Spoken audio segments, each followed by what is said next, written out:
Wisconsin's state budget cruised through the Assembly this week with almost no debate. But that isn't the case in the Senate. State senators are now going on their 7th hour of debating the state budget, the final hurdle it has to clear before heading to the governor's desk. News 8's Carrie Vick joins us with more on what's at stake.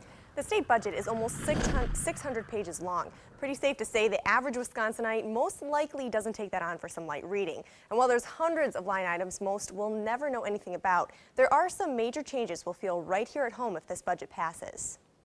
While there are plenty of unknowns about the proposed 2013-15 Wisconsin state budget, one thing is for sure. It'll have an impact in the state of Wisconsin. Among the budget items that have attracted the most attention are the proposed income tax cuts. Democrats say while tax cuts sound good on the surface, they won't help the middle class enough. What they chose to do was to give tax cuts that would mainly benefit people over $100,000 and especially over $300,000 at the expense of people who pay property taxes. But UW-La Crosse political science professor Joe Heim says the middle class will actually do pretty well. I'm talking about groups from anywhere from $25,000 up to about $200,000.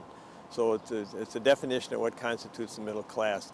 But that category actually has a bigger significant percentage cut in their taxes compared to everybody else. Governor Walker's choice to reject federal funds to expand the state's Medicaid program will also directly impact the La Crosse area. The Wisconsin Department of Health Services says in La Crosse County alone, more than 1,900 people will lose their coverage. So fewer people will be directly eligible for Wisconsin Medicaid, but they will also be encouraged to apply for the federal Obamacare system where you actually go online and apply for things. And essentially they're being forced to do that.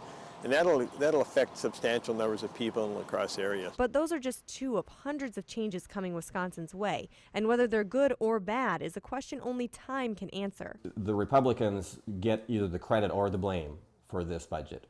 The Republicans control the governorship, the Senate, and the Assembly. So anything good or bad that happens in this entire legislative session, in addition to the budget, are to the credit or blame of the Republican Party. And when we get to the November 2014 elections, people can decide, and it will be a clear choice. Governor Walker does have veto power with the state budget. He actually has the right to change even just a couple of words in a specific proposal if he wants to. All right, thank you, Carrie. Wisconsin has a Republican-controlled Senate, so the budget is expected to pass.